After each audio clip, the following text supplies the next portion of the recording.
Well, David, welcome back again, my friend. Thank you, Chris. It's good to be back. I always appreciate the chance to have chats with you. It's always a special Absolutely. thing.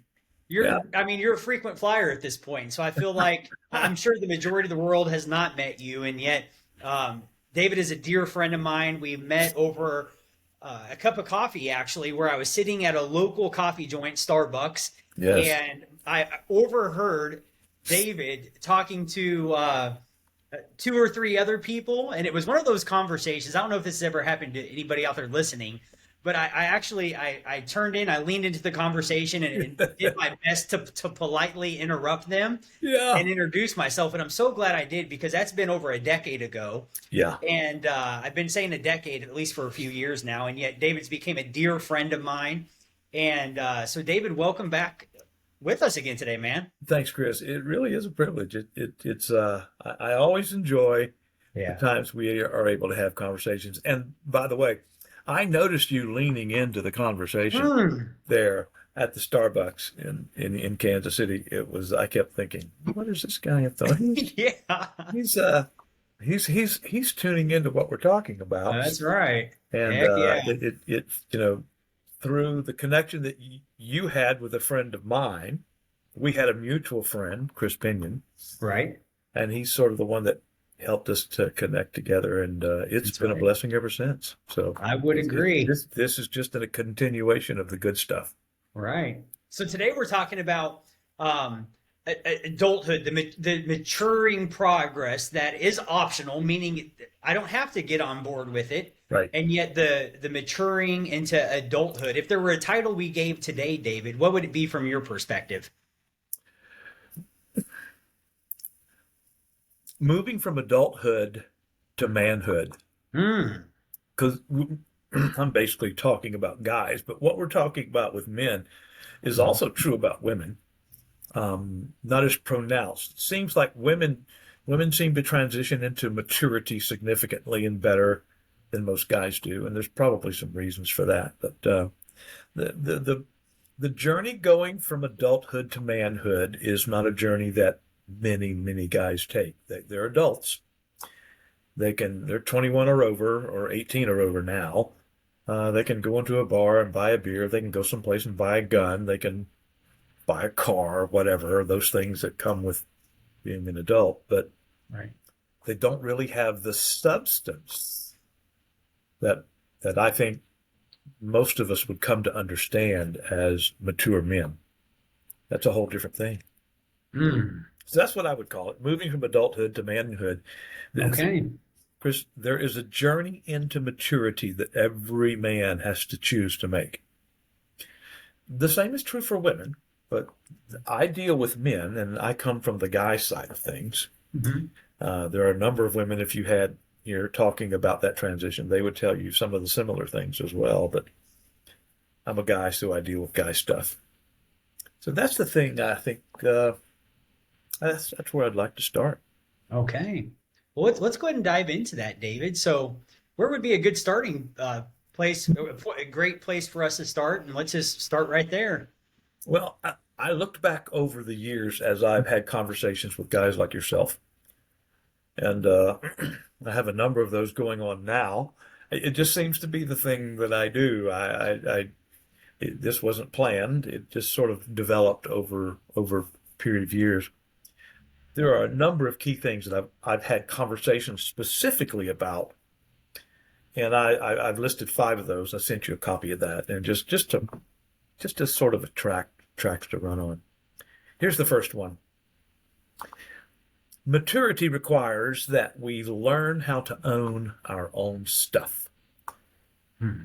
We begin to learn this in childhood, being willing and able to take responsibility for the choices that I've made. You got two or three brothers wrestling and playing around in the living room, and one of them does something, and boom, dad comes in and says, "Okay, who did this?" Well, it turns out nobody did it. Right. It wasn't me, wasn't me, wasn't me. So it starts young, but that type of thing continues into adulthood, and it's very easy for us to hide behind this facade of, gee, I didn't know, or I didn't know better, or I wasn't sure. When the truth is, if we're going to become mature men, if we're going to grow into manhood, we have to learn how to own our own stuff. Let me give you an example. One of the things that I teach guys, and I've had to learn how to practice myself, is that I'm responsible for every motive, every attitude, and every action that's expressed in my life. Hmm. Period. I'm responsible for every motive, every attitude, and every action that is expressed in my life. See, the thing, look what you made me do. That's just bogus. Well, if you hadn't done this, then I wouldn't have done that. Well, that's bogus as well. Mhm. You see, if I have a bad attitude, Chris, it's not my wife's fault. Mhm. It's not my kid's fault. It's not my boss's fault. I have a bad attitude because it's mine. I have chosen to act like this. Now, they may have done something or may have not done something that I asked them to or didn't want them to do. I mean, today we typically call these things triggers. Mhm. Someone may have said something or whatever that triggered this sort of thing that rose up in me. But you know what? You know, I'm the one that embraced it. I'm the one that took offense. I'm the one that started pouting. I'm the one who, well, that's Mhm. okay. You're always free to have a bad mood, but you're not free to blame it on someone else. Hmm. I'm going to say that again. You're always free to have a bad mood. Listen, it's your choice if you want to have a bad mood or be in a bad mood. Go for it. But don't be pointing to someone else and say it's their fault because it's not their fault. It's mine. So I'm responsible for every motive, every attitude, and every action that's expressed in my life. This often comes up when you've got a disruptive, just unhealthy guy, and he's sort of the bully in his family, and he's the king of his country, and he's the prince of his house, blah, blah, blah, blah, blah. Various shades of BS, okay, comes out of a guy like this. And he's always pointing to someone else for why this happened or why that happened. Mhm. None of it's true. I'm responsible for that. And so a guy who clings to somebody else is responsible for me being the way I am is never going to move into maturity. Always going to be an adult, but he's never going to be a man in the way that I'm speaking about manhood. And it's Hmm. challenging for a guy to come to grips with that. Mhm. Yeah. I remember when I was 17 years old, I was living in this apartment building in Seattle, David. Mm-hmm. It was my first kind of like more serious girlfriend at the time. I was a Yeah. freshman in high school. And she shared with me about, I think it was the context was she ran into this, she was out shopping at the local grocery store with her mom. And the gentleman, she saw one of her ex-boyfriends. And I remember I just took offense. I got so worked up. I was so pissed about it.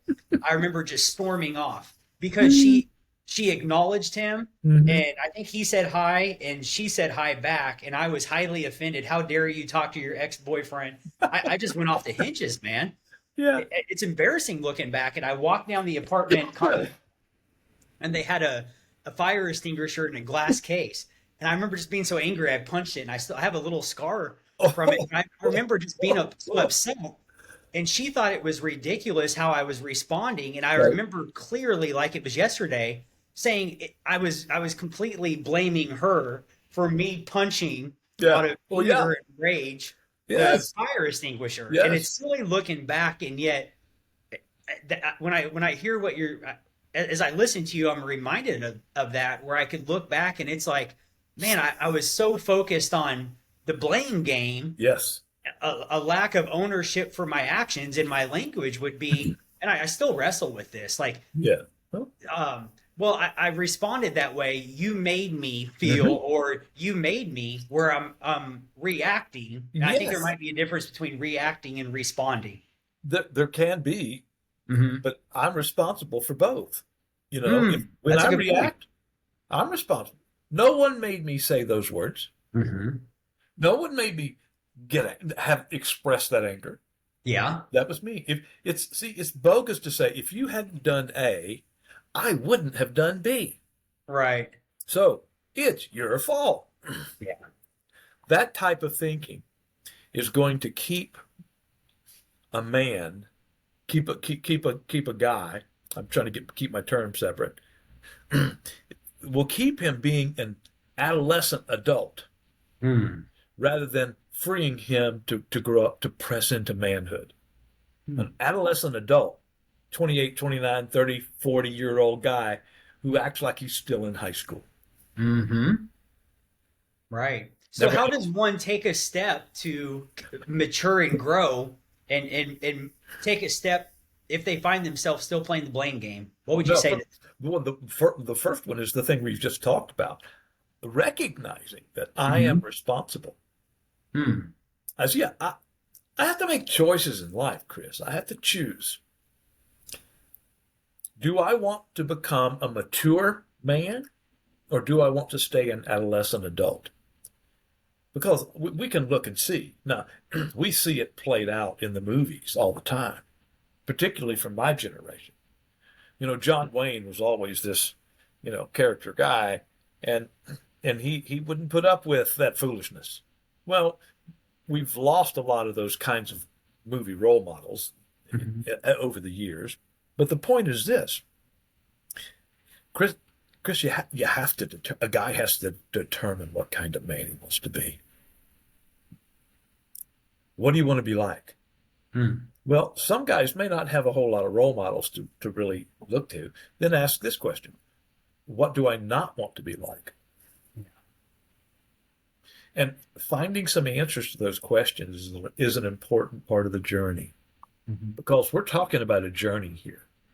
We're talking about an opportunity to grow into another person than I am now. And that's something that can happen. But it always involves accepting responsibility, owning my own stuff. I think that's the good place to begin. A That's guy's good. got to realize I can't keep pointing my finger at my dad for me being the way I am. Right. Is there some stuff there? Well, yeah, there probably is. And do Hmm. things need, is there some resolution? Yeah. Are, I'm not saying that there aren't issues that need to be dealt with. Oh, Right. obviously, we all carry that. But I Hmm. can't point toward the fact that I have issues as a reason for me continuing to be an adolescent adult rather Right. than on a journey toward mature manhood. I just can't do that. Makes sense. Unless I just want to stay an adolescent adult. Yeah, bouncing around and doing what I'm doing and on my third marriage, and my pickup truck's cool, but I don't have any kind of relationships that are substantive. Mm. But there's another thing that has to happen. I've got to embrace, and this feeds into it. I have to embrace the fact that where I am today is mostly the result of choices that I've made over the past 5 years. Yeah. Now, I deal with guys all the time who are wondering, how in the world did I get here? Well, you didn't go to sleep and just wake up one day like this, like Right. you didn't. You've been moving in this direction for a long time, and either the people who surround you didn't see it, or they didn't have the guts to tell you about it. But you've been coming to this point for a long time. This happens a lot with guys whose marriages are on the verge of disruption, and they're finally the clanging of the bells have gotten their attention, but those bells have been ringing for years. How did this happen? Well, it happened one day at a time. And you string enough days together, you've got a month. You string enough months together, you've got a year. You string enough years together and you have a life. And Yeah. that's what's going on. Because I've never really understood the fact that where I am today is the byproduct of the choices that I have consistently been making over the past 5 years. Mm. That's a sobering thought, Chris. Yeah. It's It is. it's a sobering thought, and it reinforces the first statement that we made about being responsible for every motive, attitude, and action.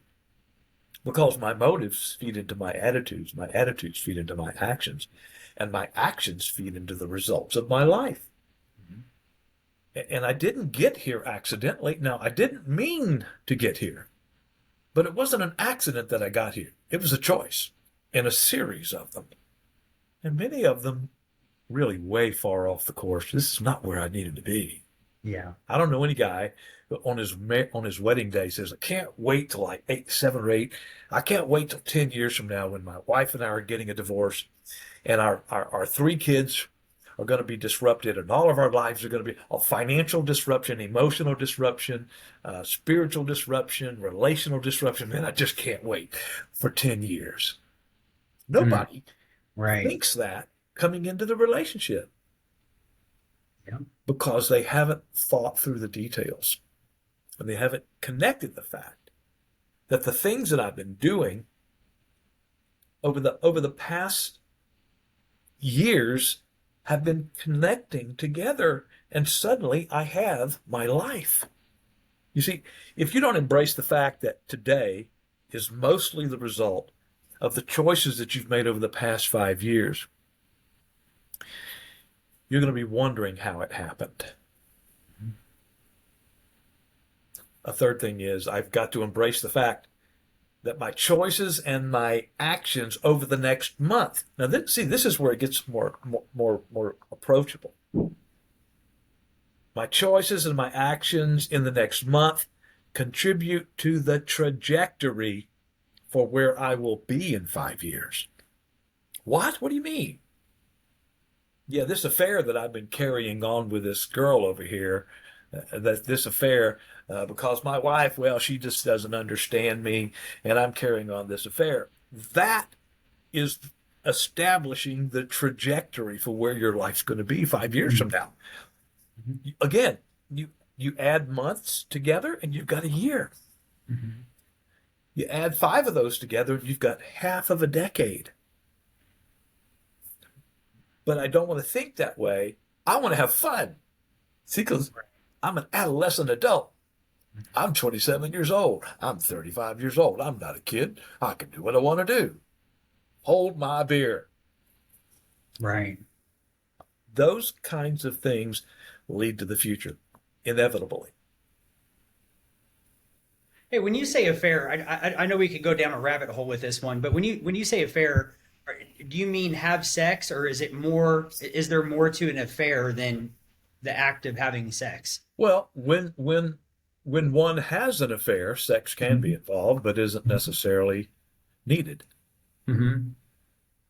I mean, an affair is whenever I pursue a relationship in a direction, or I take a relationship steps toward a direction that I don't want my wife to find out about. I see. More of a motive of a heart then. It starts there. It starts with a notice. It starts with a, oh, wow, she's cute. Yeah. Yeah, she's cute from that angle too. Wow, okay. See, an adolescent adult can easily give himself permission to do that. Well, I didn't do this, and I didn't do that, so it's okay. And besides, my wife has been nagging at me for Listen, affairs always begin in the heart and almost always lead to the body. And when the heart and the body connect, it almost always leads to destruction of the most important relationship that you have in your life. But that reality is often lost on the adolescent adult. And that reality is typically going to be avoided by the guy who's on the adventure toward manhood because they're incompatible. So understanding that, my motives, my attitudes, and my actions lead to my future, that happens to the reality is the motives, the motives, the attitude, and the actions that have been consistently a part of my life over the past 5 years have brought me to where I am today. And so, therefore, the motives and the attitudes and the actions that are consistently a part of my life over the next month is contributing to the trajectory of where I'm going to be 5 years from now. Mm-hmm. It's a sobering thought, Chris. It really is. I didn't get to where I am today, almost 70 years of age, just suddenly. I didn't just wake up one day and I'm here. You didn't get to where you are in your life with your family, with your business, with your developing communication opportunities. That didn't just fall out of the sky. Nothing comes from nothing. Everything comes from something, and the something that you're seeing in your life is the fruit of the seed that you've sown in the past. Mm-hmm. And that is a hard reality for the adolescent adult to come to grips with. Although it's absolutely necessary if he wants to transition from being that adolescent adult into that man who is moving toward mature manhood. So it's one of those things. And these issues that I'm talking about right now, are the most difficult ones to get a guy to come to grips with, because most of the guys I end up talking with have been living adolescent adult lives for a long time. Mm-hmm. And one of the things that our culture has trained us, Chris, our culture has trained us that the worst thing that can happen to you is to be challenged and come face to face with the reality that you've been wrong. Mm-hmm. No, I wasn't wrong. No, I made some mistakes, but I wasn't wrong. I mean, everybody makes mistakes, but nobody makes bad choices. It's just crazy talk. Absolutely. Mm-hmm. So there's one more thing that I want to mention under this big idea, Mm-hmm. that I have to own my own stuff. And that's this. Choices and consequences are frequently connected. Oftentimes, they're separated, however, by time. Choices and consequences are frequently connected, but oftentimes they're separated by time. Now, here's the thing to remember. When I make the choices, I'm inviting the consequences to join me. See, when I make the choice to take that second and third and fourth look at that young lady who looks really nice, okay? And then again, then I find an opportunity to talk to her and show her how dashing and amazing I am. I'm making choices that are inviting consequences to come follow me. Mm-hmm. Come join me. When I look at my accounting and I figure out, I could claim this on my taxes and drop my taxes by $1,000. All I have to do is lie. Mm-hmm. It's when I make a choice, I'm inviting consequences to follow me. Here's another example. When I make a choice to honor my wife and to love her and to respect her and to do dishes when she's gone without her even asking me. Talk about a big sacrifice there. Right. I'm inviting consequences to follow me. Good choices invite good consequences. Bad choices invite bad consequences.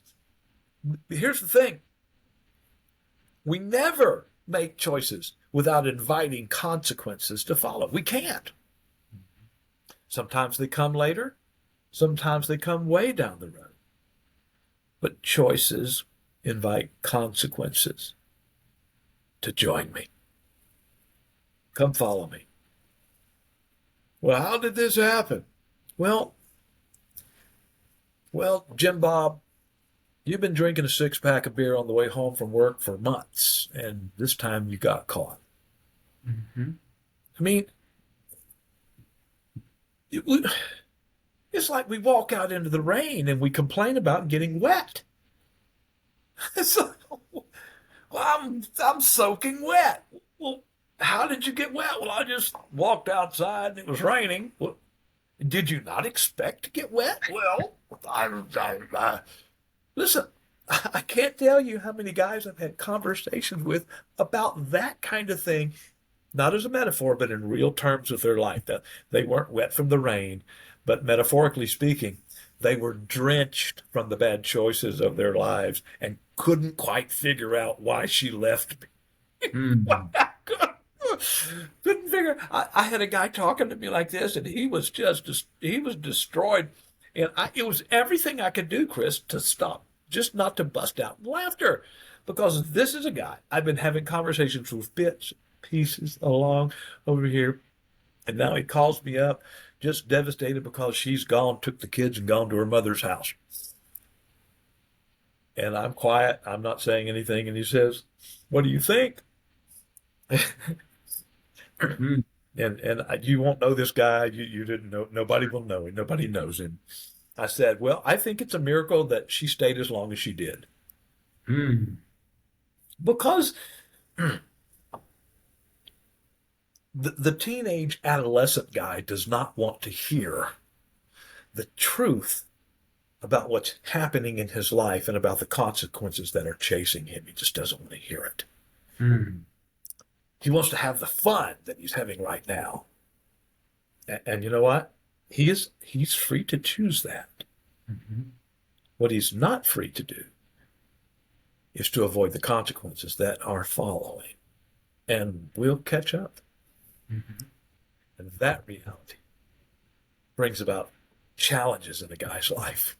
Mhm. Because the thing that he wants, I think the thing that most of us have all wanted, really, was to grow up and be a man, to be a mature man. Right. But you can't be a mature man unless you learn to own your own stuff. Mhm. It starts there, as far as I'm concerned. A man who will not accept responsibility. I mean, we've talked about this before. Who won't raise his hand and say, "Yep, it was me. It was not them. It was me." Yeah. Is choosing to stay the adolescent adult rather than to engage with the journey toward maturity in his manhood. Mm.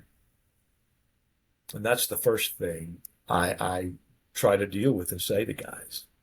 It's one of those things, gentlemen. It's one of those things that you can't get away from. You can ignore it. You can pretend it doesn't exist, but you'll stay an adolescent adult and not make the journey into mature manhood without it. Mm. Any questions? I've been ranting on here for a I mean, while.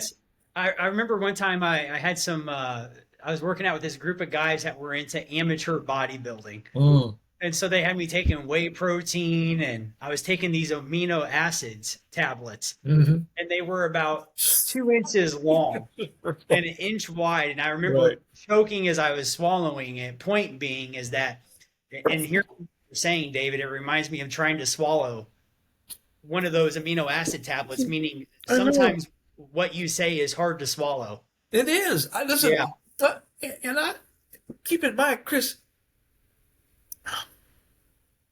the vast majority of what I share with guys Hmm. about this journey have come from my own mistakes. Hmm. Some of it comes from the wisdom I've learned from other men who shared from their mistakes. Right. Some of it comes from the things that I've observed from some guys Hmm. and from their mistakes. Our culture has trained us that mistakes are the enemy. Our religion has trained us oftentimes to think of mistakes as sin. Mistakes are really, really important because if you're paying attention, it helps you to understand what you don't want to do again. Yeah. And it helps to direct you in a path that's going to be more positive and more beneficial and more of a blessing in your life. All of us want to find a place in life or a place, a journey in life where we can flourish where our marriages can flourish, where our children can flourish. We all want to thrive. Yeah. But thriving isn't going to happen in the arena of a guy who's locked into being an adolescent adult Hmm. rather than making the sacrifice and paying the price it takes to become a man that's moving into maturity. Hmm. It's a good point. What's next, David? Okay. Well, next. Hmm.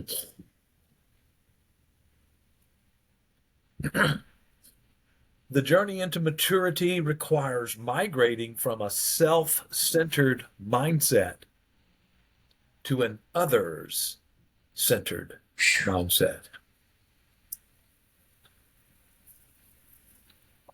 This is really hard for us guys. Same. It Yeah. seems to be easier for women. I don't know that it is, but it seems. You know, that maternal thing that happens in women when they have a baby or they see a child or a little puppy or whatever.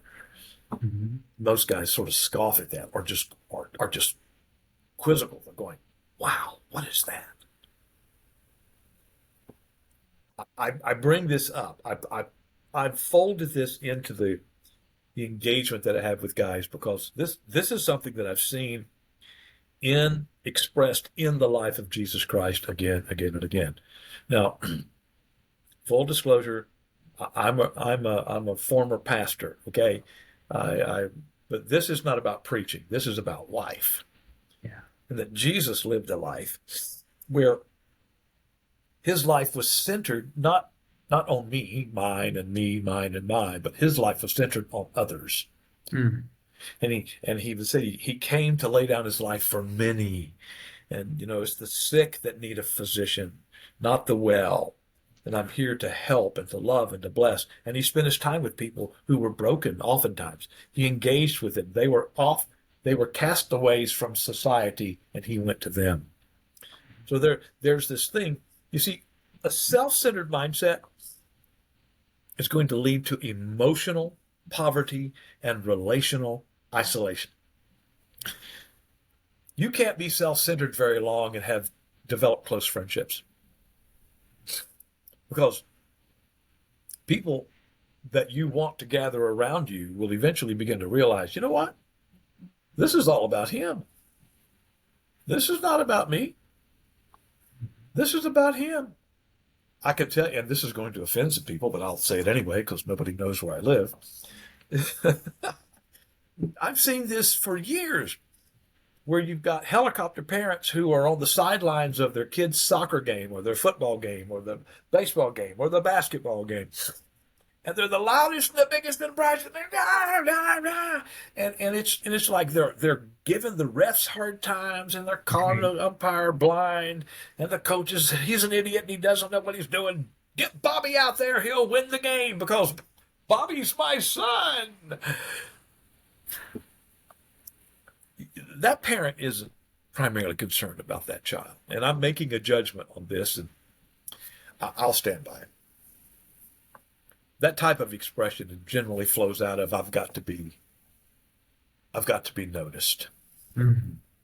I need to be recognized. I want people to know what a good parent I am. Or I want my kid to win because I'm a winner and we're winners. The McKays are winners. We're going to win.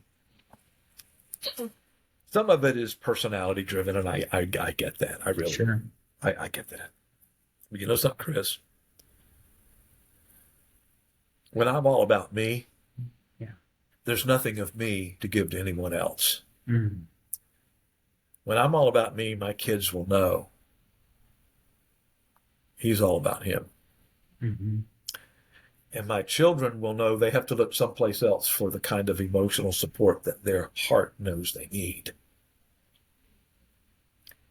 And I'm going to begin developing emotional poverty because I can't get enough to fill up this hole that's in my life that's Hmm. motivating me to seek after and seek and seek and seek and seek. And self-centeredness is one of those key elements. It's one of the key expressions of this term that none of us are happy with, that we don't like. I mean, none of us like, That is narcissism. Mm. The narcissist is centered on me. I am the Hmm. most important person I know, and I'm only concerned about the people that I know. It's about me. They have the narrowly personal circle that's drawn around them, and if something doesn't come across that circle into that place with them, that's of little concern to them because they're focused on me. And that kind of self-centered mindset will produce a deep hole, an empty place in a person's life. I call it emotional poverty, and it's relational isolation. It's like Hmm. living on a desert island. Remember the movie Castaway with Tom Hanks? I do, He yeah. spent what, 4 years, 4.5 years on that island. Okay, he his friend, his friend was a friend that he created from a volleyball with a handprint, and Wilson was his friend. That's And right. and I tell you what, I there are the our country is filled with men who have a Wilson that's their friend, not a person. It's golf, it's hunting, it's fishing, it's motorcycles, it's gaming, it's whatever. Hmm. And they go to those things because they get some sense of connection, some sense of, oh, I won again. I've got the highest score on here. I got a 12-point buck, whatever. But they haven't had the connection with another human being because that is dangerous Mm. and it's costly. And you're never going to move from being an adult adolescent into that journey toward mature manhood if you continue to be as self-centered as you are have been raised to be. You see, learning to see life through the lens of servanthood requires learning how to sacrifice. And I'm not the boss of my home. Hmm. I'm not.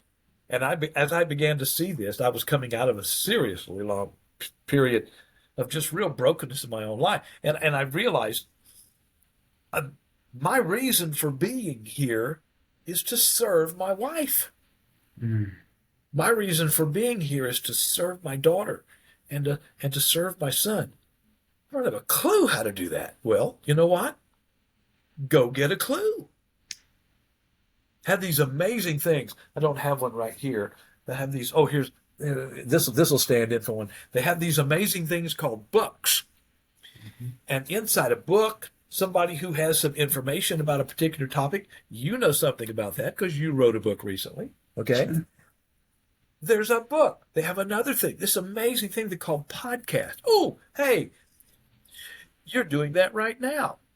I Right. do one too. It's where someone who has something to say about about a topic or a theme has conversations with other people and they talk about that with the Hmm. hope maybe this will help someone take some steps in a direction where they haven't gone before because enough steps in a direction creates a journey.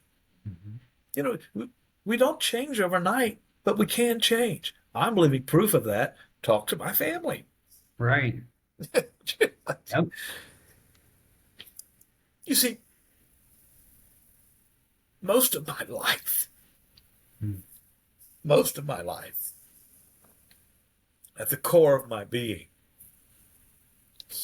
I was a servant to one thing, one person, Mm.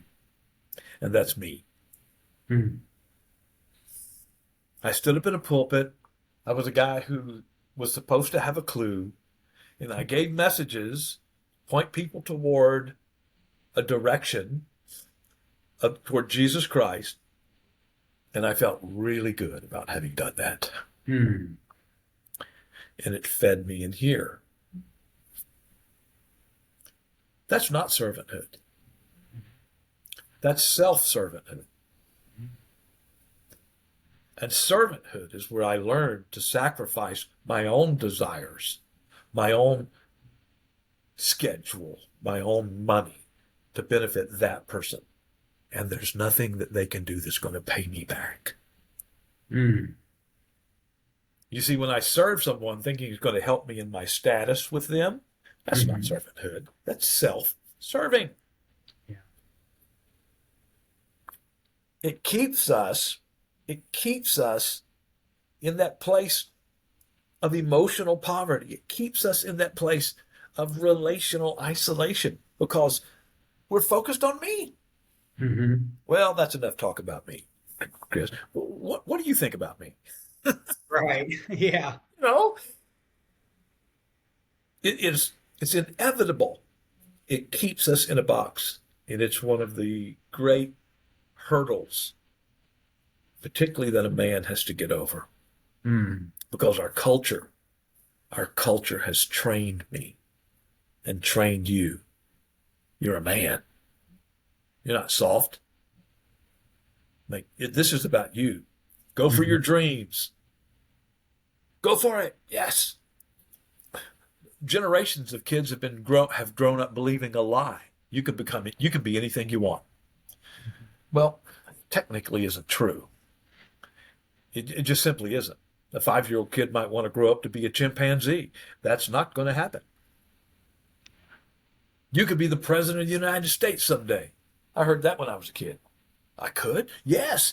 Anybody can be the president of the United States. Well, technically, that's not true either. But we've been fed those kinds of things. Me. Build up. Yes, yes, yes, yes. Rather than, you know what? You're a special kid.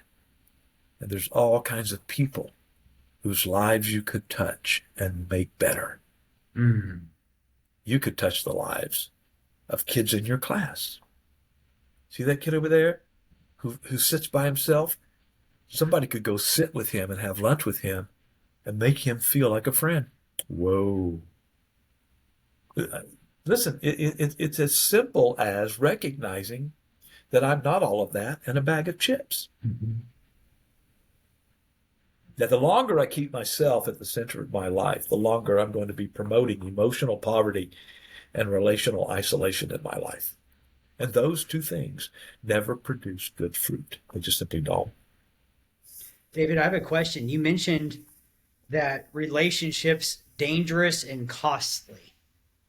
Would you be willing to elaborate a little bit more on that? Sure. Yeah. Dangerous. You see, if you're going to be my friend, at some point you're going to have to tell me the truth. Mm. And that could seem dangerous for you and dangerous for me. At Hmm. some point you're going to have to sacrifice something for my benefit.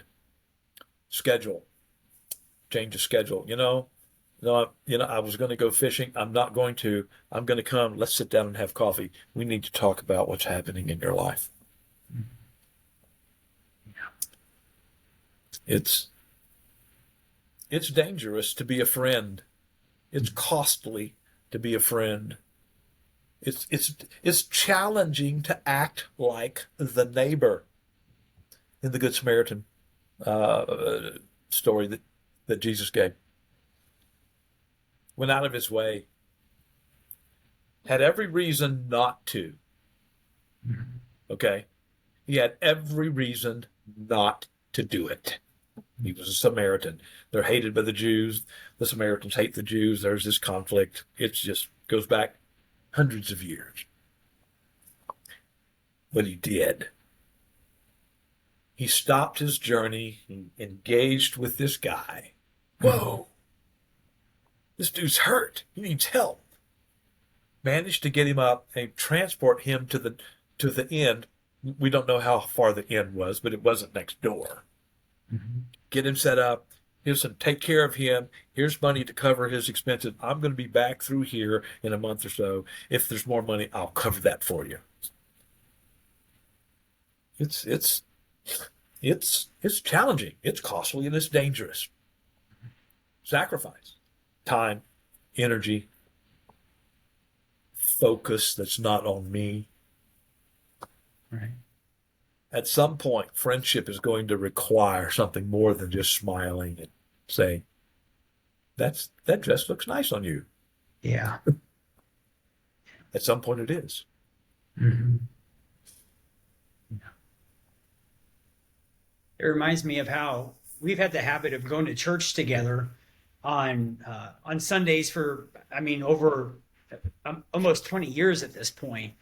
And one of the, looking back, what I didn't understand 15, 20 years ago that I understand now is that for years I would have it to where I would have friends at church, meaning I would see them on Sundays in passing. Yeah. I would ask them, hey, how's your week been? Let's talk about, really looking back, it was a lot of small talk. And yet I would identify that, meaning like, hey, how's work going? Just kind of brief in passing conversations. Yep. Where one of the things that I've been, my life has been so drastically impacted and enriched by and challenged by is going to another level of the conversations that just is not the brief small talk and passing. Yes. And yet sitting down eyeball to eyeball, week after week, having some type of regular rhythm, maybe not weekly, but on some type of over time. Yes. My point is that over time, having conversations that's not surface level, where we're talking about life, relationships, and things that actually have some depth to them. Some substance. I mean, a lot of it, and you've been a big part of that in my life, which is why I'm excited to bring you out to the world so they could sit in on what our conversations look like. Because a lot of what we're talking about, this is a regular conversation for you and I, and, pretty much like and I'm thankful to be able that you're open to me hitting record to put this out there. Right. And I want to encourage. I like to focus on taking a next step. Taking a next step. So maybe somebody's like, man, what do you mean sit down with another grown man and have coffee? Like, that sounds bizarre. How does that even happen? Imagine this. What if there's just somebody, I can't necessarily put my finger on it, but I can tell you this, that maybe look for somebody that you're intrigued by, another guy. Perhaps he's a little bit older, right? So you may have black hair and he has gray or whatever. Somebody a little bit older, where there's just something about them that you're intrigued by. Maybe it's how they interact with their wife, their kids. There's just something about you that's kind of nudging you just a little bit. What if you just walked up to him and say, hey, coffee or lunch, my treat. I would love to get to know you more. No strings attached. Just take them out and see what happens. There's times where it's like, oh my gosh, I never want to meet with that person again. Like a delete block. That rarely happens. Yeah, that rarely. And yet, perhaps you could take a next step to take the initiative to actually sit down and hear somebody else's story, to learn about them and ask some questions and see if there's a connection there that could be a potential friendship. Absolutely. It begins, that portion of the journey begins with a guy recognizing that he needs to abandon the myth of the self-made man. There are no self-made men. Yeah. But we've had this idea, we've had this idea that's been reinforced by movies and books and superheroes and all this kind of stuff. It just isn't true. Everybody needs help. Right. At some point, everybody needs a lot of help. Okay? Everybody needs help. You need input from others. And preferably, you need input from others who are demonstrably a bit down the road from where you are. If you pull together a group of your peers and guys that are just like you and struggling along with you, and you guys get together and share your own wisdom, everybody's going to be right where they are. Yeah. Because nobody really has much to share other than how they got to where they are, and most of them aren't even aware of that. Because you're right. A young man or a middle-aged man, okay? Because I was not young whenever I began this journey. Saw a guy that I thought, oh man, I need to learn some stuff from him. One thing led to another, and I connected over the years, and it became a very important part of my life. Even today, I'm connected with some guys who are down the road from where I am, and I'm a part of a fellowship of these guys twice a month. We get together on Zoom. We talk for an hour, 90 minutes. What's going on? There's no agenda. What's happening? What's happening here? What do you think? And it's a source of input from other guys. Yeah, that's good. And I think that's where to get that age gap in there. Absolutely. Where there's probably, chances are, hopefully there's a maturity difference, meaning that they have some experiences. They're not thinking as, you think differently now being, how old are you, David? Older than I used to be. Fair enough. Older than me, I'm 40, and however old you are, like, I'm 69. so 29 years older than me. Surely Yeah, there's a gap in thinking and life absolutely. experiences to where I would agree, and I want to highlight that to where what I'm not talking about is just go surround yourself with a bunch of people that probably think the same way, that are in the same age group and living life the same. Like find the older gentleman that has maybe similar values, meaning his marriage is important to him and his Right, kids and right, family. right. Um, that's yeah, I want to highlight that because I do Yeah. have yeah. Is someone that you're going to look at and go, oh, look at that. Oh, Yeah, oh, absolutely. oh, look at, Yeah. I think I need to buy that guy a cup of coffee. Okay. That kind of thinking. You need input. That's one side of a two-sided coin. All coins have two sides. So you need to connect with someone who can share their life with you and Mm. have input for you. On the other side of that coin, you also, if possible, should be looking for the opportunity to develop a band of brothers. That's good. Not these guys are not the resources for your life. They are brothers to make the journey with. These are guys, if you're looking to make that journey into mature manhood, and you don't want to surround yourself with a bunch of adolescent adults. Hmm. You work with them maybe, and you might play on the same softball team or bowl or whatever, but that's not who you want to be connecting with. You want Hmm. other guys who have a similar passion or similar desire to grow into mature men, that you can Hmm. make the journey together. You can share some things that you're learning. But one can connect with another. Here's another resource because you're going to be involved with two different types of people. You're going to be involved in resource people, and you're going to be involved with support people. And those two work together to create a strong, solid foundation for a guy in his life. He's got someone who's speaking into his life, and he's got two or three other guys that are supporting him as he learns to support them. Hmm. That's a pretty powerful strategy for moving forward. That will not happen on accident. It There's a just gentleman that I had coffee with earlier this week, a few days ago. He's 71 years old, and he was talking about having your own board of directors in your life, or that's wise good. counsel, where you're That's making decisions, that you're using them as a sounding board and asking them their input. yeah. And That's good. yeah, he referred to it as a board of directors. Yeah, that's really good. See, a third thing for next steps is to to to develop the habit of consistently engaging with outside resources. Hmm. You don't have the resources that you need, but they're Hmm. out there. Okay. There are some authors who have written some really good stuff for men that help men engage and grow and develop. Everything's not going to ring the bell with you, but something will. Maybe you don't read very well, or you haven't read very much. Well, they have these amazing things called audiobooks. And on the way from home to work, you can put in 15 or 20 minutes or 30 minutes, depending on what your drive is, taking in the resources that are there that are intended to help you build up your life and to give you a better way to express life in your relationships with your boss, with your work, with your co-workers, with a wife, children, parents, friends.